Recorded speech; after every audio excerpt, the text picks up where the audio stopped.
E eu fiquei com aqueles soldados. Sabe, nós estávamos no Egito e os muçulmanos tinham um mês que chamavam de Ramadã, você conhece? Quando eles não comem, pelo menos não comem de manhã, eles comem bastante à noite. Eles compensam à noite o que eles não comem de dia. Os outros soldados diziam que era minha quarta Ramadã, porque não dá para jejuar em segredo quando se está vivendo com as pessoas ao redor o tempo todo, você nunca se livra delas. E eu digo que eu nunca teria feito o progresso que eu fiz se Deus não tivesse me mostrado esta chave. Houve um tempo no Quênia onde realizei um trabalho educacional que eu dizia que eu estava muito ocupado para jejuar. Tinha muita coisa para fazer.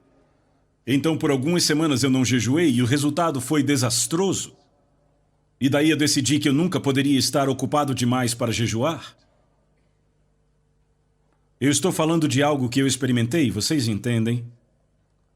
Eu creio apaixonadamente no que eu estou falando.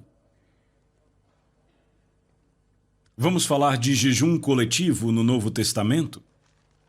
Apenas 2 exemplos no livro de Atos. Atos, capítulo 13. Um dos momentos mais significantes na história do livro de Atos. As pessoas chamam isso de o princípio do programa missionário. Na verdade, a palavra missionário não vem do Novo Testamento. A palavra do Novo Testamento é apostólico. E este foi o primeiro envio de apóstolos registrado no livro de Atos. E aconteceu na cidade de Antioquia. Atos 13, versos de 1 a 4 diz assim: havia na igreja de Antioquia profetas e mestres, Barnabé, Simeão, Lúcio, Manaém e Saulo, que mais tarde tornou-se Paulo. Então havia 5 homens que eram reconhecidos como profetas e mestres. O versículo seguinte diz: e servindo eles ao Senhor e jejuando. Como eles ministravam ao Senhor? Jejuando.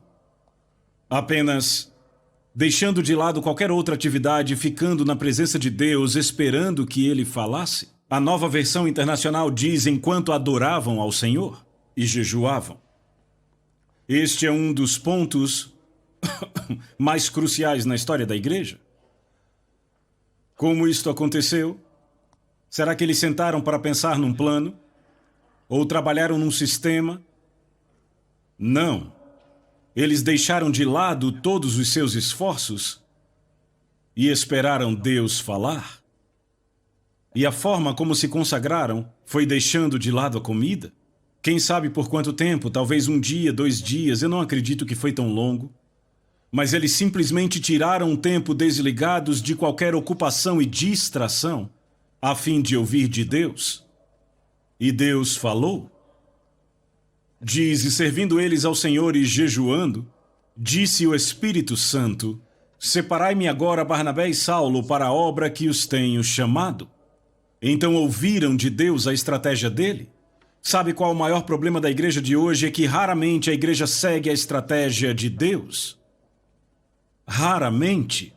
Temos nossos próprios planos, nossos programas, nossos sistemas, e a maioria deles não foi Deus quem iniciou. E Deus só se compromete a concluir aquilo que ele iniciou. Paulo diz em Filipenses 1,6: estou plenamente certo de que aquele que começou a boa obra em vós há de completá-la. Jesus diz: eu sou o alfa e o ômega, o princípio e o fim. O que ele começa, ele vai concluir. Mas o que ele não começa não tem compromisso de concluir. O que é importante é descobrir o que Deus está começando. Qual é o plano de Deus? Como podemos ouvir de Deus? E a igreja antiga estabeleceu o padrão.